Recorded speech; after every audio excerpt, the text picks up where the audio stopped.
우리가 이제 탄산수 나트륨의 가열 실험이 시험에 굉장히 잘 나와요.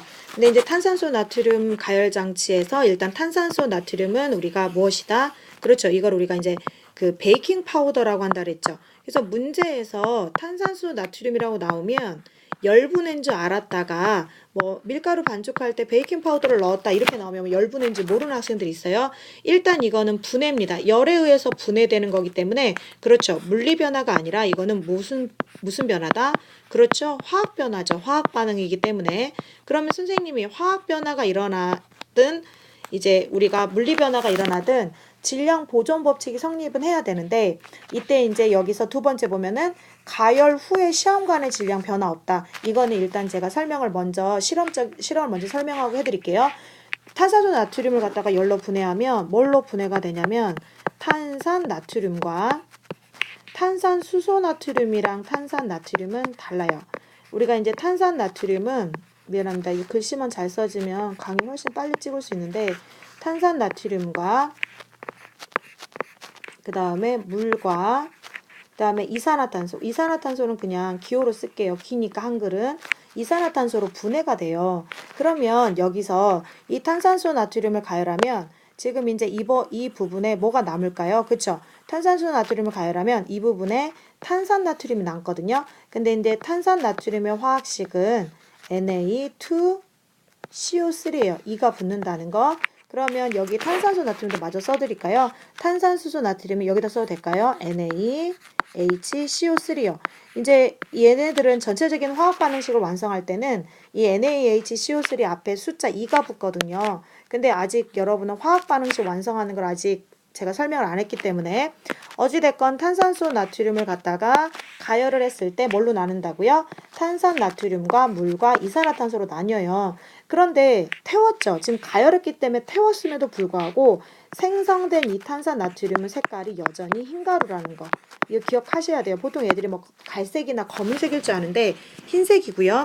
그 다음에 이때 시험관을 기울이는 이유는 이렇게 시험관을 기울여야 이렇게 직기병 쪽으로 누가 자연스럽게 빠져나와서 모이냐면 이산화탄소 기체가 빠져나와요. 그러면 원래 총 질량에는 변함이 없지만 지금 이 부분에 있던 이 시험관 내부에 있던 그 탄산소 나트륨이 열분해 되면서 생성된 이산화탄소가 밖으로 빠져나왔기 때문에 가열 후에 시험관의 질량은 줄어들겠죠. 왜 줄어든다?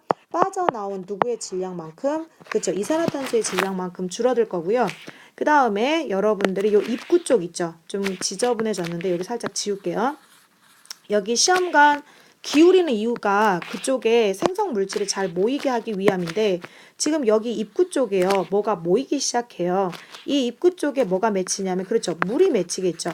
그럼 이제 물이 만들어진 건 선생님이 어떻게 확인할 수 있다고요? 저 액체 방울이 물이거든요. 이게 물이라는 거는 물입니다. 물이라는 글자입니다. 물이라는 거는 푸른색 염화 코발트 종이가 붉게 변해요. 그러면 요 문장이 지금 이 문제에서는 일단 맞는 말이고요. 그 다음에 선생님이 가열 후에 시험관에 남은 고체는 탄산수소 나트륨이 아니라 수소자가 빠져야 돼요. 뭐라고요? 탄산 나트륨이에요. 그냥 탄산 나트륨. 근데 생성된 물질을 태웠지만 얘도 색깔은 여전히 무슨 색이라고 그죠? 흰가루라 그랬고 화학 반응식이 Na2CO3라는 거. 여기 2가 빠진 문제가 가끔 나와요. 그 다음에 지금 이제 이 직기병 안에 이산화탄소 기체가 모여 있잖아요. 이때 석회수를 넣고 흔들었을 때 뿌옇게 변하겠죠. 그거는 산소가 아니고 방금 뭐라고 선생님이 석회수가 뿌옇게 흐려지는 거는 그렇죠. 이산화탄소 기체가 발생하는 거예요. 그런데 이제 중학교 때 우리가 이산화탄소는 석회수랑 반응을 하면 그냥 뿌옇게 된다 이렇게 알고 계시죠. 그런데 이 보기 4번 있죠. 이렇게 뿌옇게 석회수랑 이산화탄소가 반응해서 뿌옇게 흐려지는 이 반응이 바로 앙금 생성 반응이에요. 우리가 석회수가 뿌옇게 되는 게 앙금 생성 반응이고 선생님이 앙금 생성 반응은 화학 반응의 종류 중에서 실은 뭐에 속한다? 그렇죠. 복분해에 속합니다. 이거 하나 알아두시고 그 다음에 이제 이 실험에 대해서 설명이 끝났는데 한 가지 주의를 하셔야 돼요. 여기 보시면 시험관을 기울였죠. 이렇게 기울이지 않으면 이런 생성 물질들을 모으기도 어려울 뿐더러 유리관이 깨져요. 이렇게 깨지지 않도록 기울이는 겁니다. 자세한 거는 선생님이 개별 설명해 줄게요. 이해가 안 되시면. 그래서 이렇게 시험관을 기울이는 이유는 시험관이 깨지지 않도록, 간단하게 쓸게요. 깨지지 않도록 하는 거고, 그 다음에 이제 모든 실험이 끝났잖아요. 그럼 모든 실험이 끝나면 알코올 램프 불부터 끄시면 안 되고요. 일단 이 직기병, 이제 보통 여기 직기병 안에 석회수를 넣어서 실험을 하거든요. 그러면 이 직기병에서 이 유리관을 꺼낸 후에 그 다음에 알코올 램프 불을 끄시면 돼요. 다음으로 이제 촉매 분해의 대표적인 예로 과산화수소 분해 실험을 설명할 건데요. 쌤이 전에 과산화수소는 분해를 시키면 쌤이 뭐하고 뭘로 된다고요? 그렇죠. 과산화수소는, 큰일 났네. 글씨가 너무 안 써지네요. 과산화수소는 분해를 시키면 물과 산소로 분해가 돼요. 그래서 근데 그냥 두어도 실은 분해가 되긴 해요. 아주 오랜 시간이 좀 걸리긴 하거든요. 근데 과산화수소가 우리가 H2O2고요. 쌤이 앞에 숫자 2를 쓴 거는 이제 여러분은 이게 이제 바로 안 되실 거고, 나중에 이제 화학 반응식 수업 들으신 다음에 화살표 위로 하는 거는 기체가 만들어졌다는 거거든요. 근데 이대로 둬서는 분해가 잘 안 일어나기 때문에 우리가 과산화수소는 뭐를 사용해서 분해를 시켜줘야 되냐면 촉매를 사용해서 분해를 시켜줘야 돼요. 근데 그 촉매의 대표적인 예로 누가 있다? 그렇죠. 이산화망가니즈. 이산화망가니즈는 화학식이 MnO2거든요. 이걸 넣어주면 과산화수소가 빠른 속도로 물과 산소로 분해가 돼요. 그런데 이 이제 촉매를 넣기 때문에 촉매 분해인데, 예를 들어서 쌤이 과산화수소를 만약에 얼마를 분해를 시켰냐면요. 내가 과산화수소를 34g을 분해를 시켰더니 물이 얼마가 만들어졌냐면, 이제 여기에 이 과산화수소를 분해시키면 물이 예를 들면 18g이 만들어졌다고 할게요. 그러면 여기서 산소가 몇 g이 만들어지는지 그거를 이제 시험에서 물어볼 수가 있어요. 산소가 몇 g이냐. 근데 이제 여러분을 좀 이제 낚기 위해서 이산화망가니즈를 10g 넣어줬다라고 하거든요. 그럼 이제 여러분들이 생각하실 때 과산화수소 34g에 10g이니까 44g에다가 18g을 빼서 뭐 이런 식으로 문제를 푸는 애가 있어요. 왜냐면 처음에 넣어준 게 34랑 10g이니까 나중에 생성된 것도 이들의 합이 34와 10g의 합일 거라고 생각을 하거든요. 그런데 이산화망가니즈 10g은 절대 뭐에 참여하지 않는다?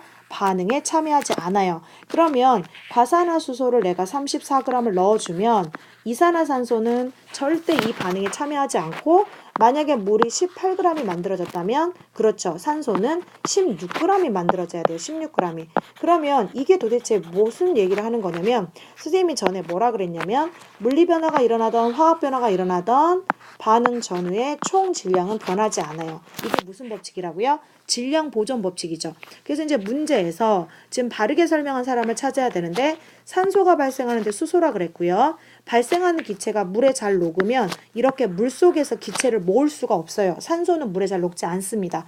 그 다음에 과산화수소가 분해되어도 이산화망가니즈란 촉매의 양은 변함이 없죠.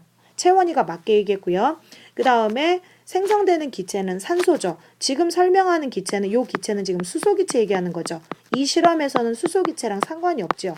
그 다음에 지금 가열에 의한 방법이 아니라 무엇을 넣어줬다고요? 촉매를 넣어줬다고요. 촉매. 그런데 여기서는 촉매로 이산화망가니즈를 넣어줬는데 어떤 학교는 이제 다른 것들을 넣어주기도 해요.